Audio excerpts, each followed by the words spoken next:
Clay Travis joins us, making time for us off the book tour. American Playbook available now, and Clay's signing on the tour, probably at a bookstore near you. Clay, hope things are well, man. I'm doing well. How are y'all? We are excellent. How is the tour going? It seems like there's a stop every other day. Yeah, it is crazy busy. I am in Cleveland, Ohio right now. I flew in from New York City early this morning.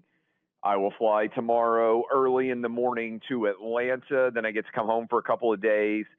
And then I will be, if I'm getting the order right, Salt Lake City, Houston, Tampa, Nashville, Milwaukee, over the next 8 to 10 days. I think I got all that right. Congrats on the success, too. I should have started there because I know you said American Playbook is on highest on the charts based on the other books that you've written upon release. Yeah, we're going to sell more copies of this in week one than any of my books by far. I think, we're a couple days in, but it was the number 6, I think is the highest it's gotten on Amazon book in America. And that was by far the number 1 nonfiction and the number 1 hardcover book in America. And the attention so far has been good, and I'm excited. I think we have a good chance to really move a ton of copies, and hopefully people enjoy it. I think it's an entertaining, smart book that is relatively easy to read, and if people like the things that I've written over the last 15 or 16 years, I think they'll like this too. Clay, because I'm very interested in publicity for a book and how you go about it, how do you decide the cities, the locations you go to for the book signings? So a part of it is like the one that we went to in New Jersey is a New York Times best-selling, algorithm, right? So step back. The New York Times bestseller list is not, I always thought before I was a writer, it's very famous, but I always thought, it's just the 10 best-selling books in fiction or nonfiction. That's not true. They have an algorithm. How many copies of a book sells, but it's not just a ranking of what the 10 best-selling books are in any given week. So they have a reporting stores, they're called. And so the one we went to in New Jersey is my understanding, New York Times reporting store in the area. I think a lot of the ones that we're going to are, and it's a combination of that, but also markets where we're big. I think Clay and Buck is number 1 in Cincinnati, Columbus, and in Cleveland. So we basically run Ohio. And there's other smaller markets that in Ohio that we're big in. We're number 1 in Salt Lake City. We're number 1 in Houston. We're highly ranked in Tampa. So it's a combination of where we're number 1 in Milwaukee. It's a combination of where we're number 1 and where bookstores are able to put on good events. Because remember, I'm going in blind. In about an hour and a half, I'll walk into a Cleveland bookstore and I have no idea what to expect. Right? I don't know how many people are going to be there. I don't know what the event's going to be like. I mean, obviously, I've never been to this bookstore in Cleveland before. So, Clay, the story with Barstool Sports and Penn Entertainment. Penn goes from Barstool to ESPN. ESPN now starting their own sports book with Penn Entertainment, but in doing so, gives full control of Barstool back to Dave Portnoy with no money exchange, but if he ever sells it and becomes liquid with it, 50% of it goes back to Penn Entertainment, and they can't have any sports book as a partner moving forward.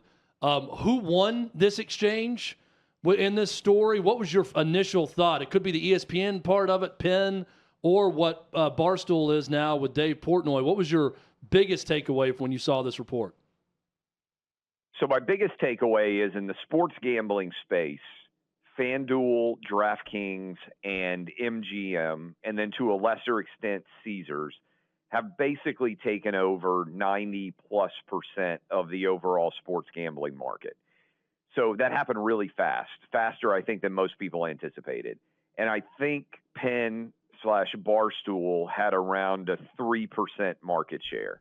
And again, that's not definite. That's based on the studies that are out there. And so I think Penn basically decided we're not going to be able to be competitive with Barstool in terms of being a upper echelon major market share entity.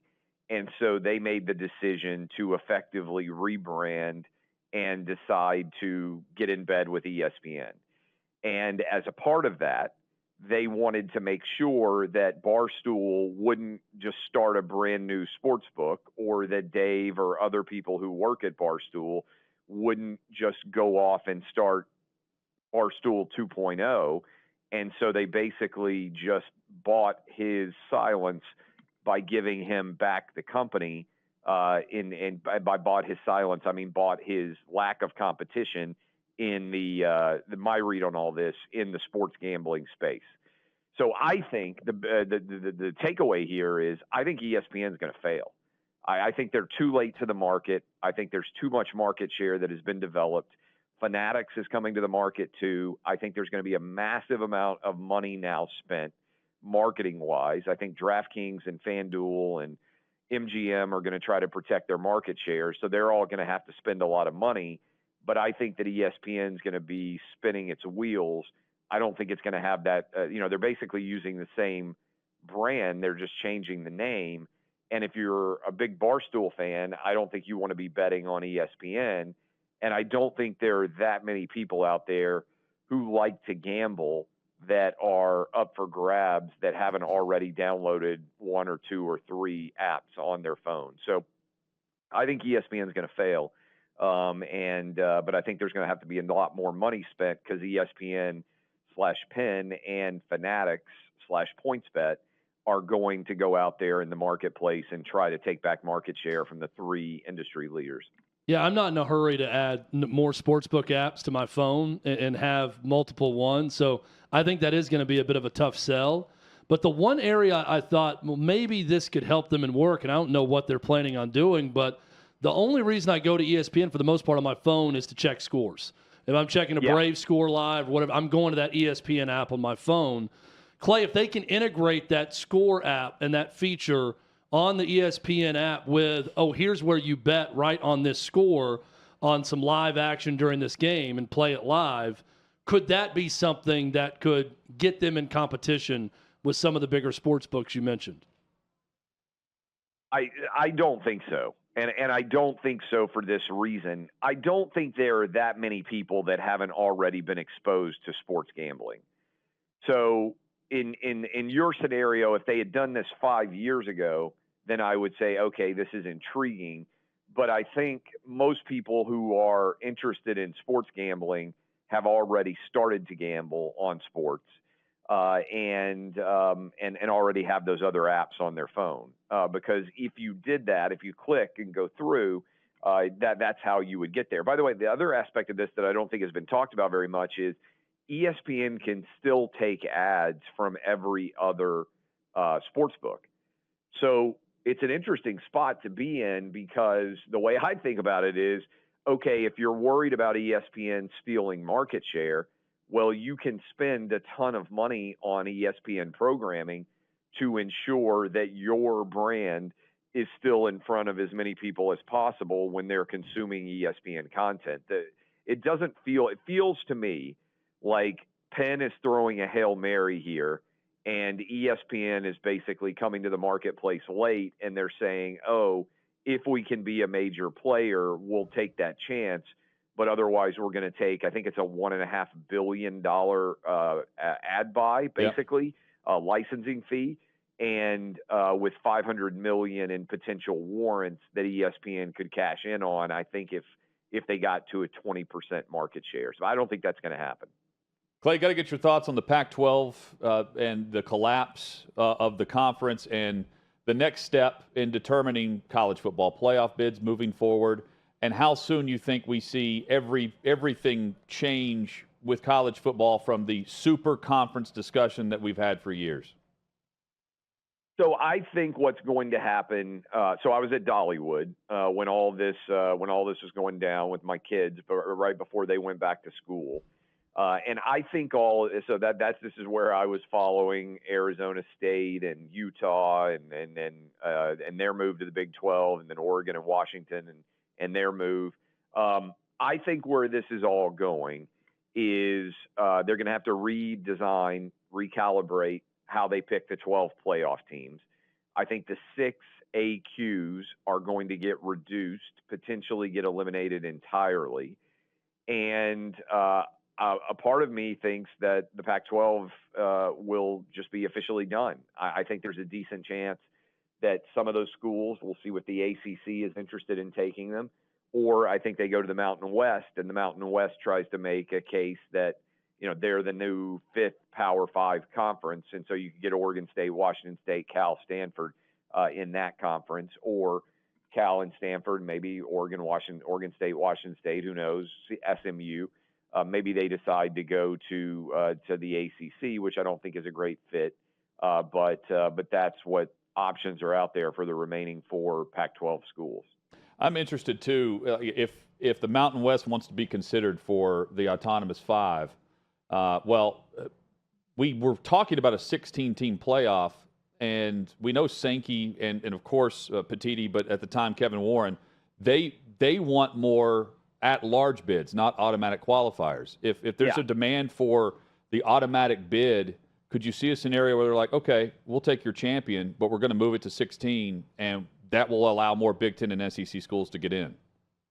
Yeah, I don't know if they would expand beyond 12. It's an interesting question. I think they like the idea of giving the top 4 teams buys, and that's why I think probably the most likely outcome is they go to 4 automatic qualifying buys, right? So the SEC, the Big 10, the Big 12, and the ACC most years would get those automatics. I wish they would just go to 12 and rank the final playoff 12, and the top 12 teams go, and you eliminate any of the uncertainty. There'd be a debate over 12 versus 13 or 14, just like there's a debate over, what are we at now, 68 who make the NCAA tournament over 65 and 66 versus 70 and 69. Now they're talking 96, possibly moving to that. And we'll debate that too, probably.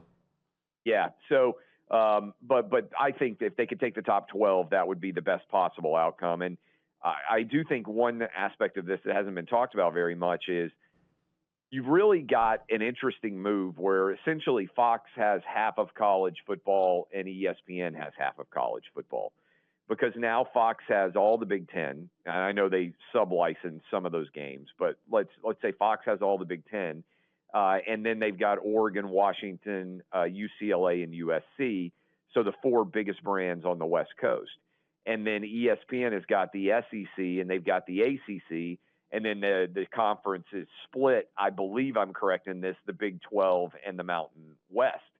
So ESPN, I'm just curious how Game Day versus Big Noon, for instance, ESPN, this will be the first year, I believe it's this year, maybe it's next year. I can't remember when all these rules go into effect. But basically, ESPN has been boxed out of the Midwest and the West Coast, and simultaneously Fox has been boxed out of mostly the South, and how all that will play when it comes to picking games to go to. Clay Travis with us. Clay, Chad and I were discussing this briefly earlier. How long could I sit at the table and sign your name at a book signing? I saw that. Did SI ever issue a correction or anything on that article? Not that I'm aware of. No, we haven't seen it. But if I sat down at your book tour, how long do you think I could last before someone figured it out? This isn't Clay. I don't know. It's a funny question. I've signed your name before. For people who don't know, you interviewed Albert Hainsworth, and they wrote about it on SI.com, and they wrote as if I had conducted the interview. So they said, Clay Travis of OutKick, Albert Hainsworth told him X, Y, or Z. I saw this, and I tweeted it, out, and it's really ridiculous, I guess, if they haven't even corrected it in any way, because they got you and me confused. I don't know if you should be more insulted. I think probably you should, or I should be more insulted. No, it's just Clay is. I'm insulted. OutKick. Clay is OutKick. I'm insulted for both of you. I'm so insulted, Clay. I am going to change my Twitter handle to Hutton BGID. Yes. Yeah, every bearded white guy with brown hair, who's roughly our body type, around 6 feet tall. We're just like, it's like we don't even exist as individuals. We're all one person. You all look alike. Clay. Yeah, I mean we're just twins, evidently. Crush it in Cleveland, and we'll catch up soon. All right, appreciate y'all. Thanks a lot. Clay.